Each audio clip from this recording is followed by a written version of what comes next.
Why is it taking so long to get from the crisis years up to that level of activity? Is it finance? Is it the supply of land? Is it lack of political will? Brian?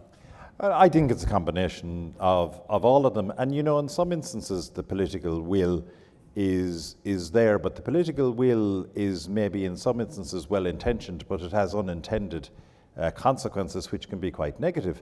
Because there was a study done of a scheme. We've some of the similar interventions in Ireland now as they've had in other markets, but they had a scheme in the UK, and it was reviewed by the London School of Economics, but it was a Help to Buy scheme.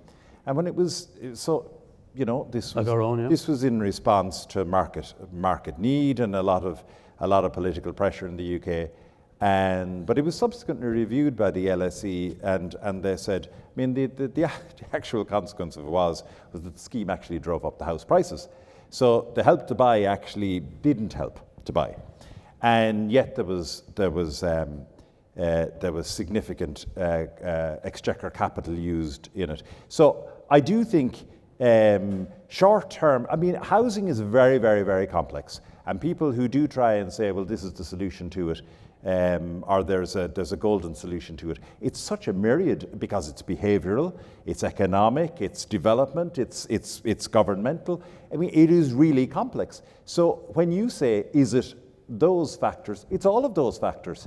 I completely agree with what Fidelma said. It takes time.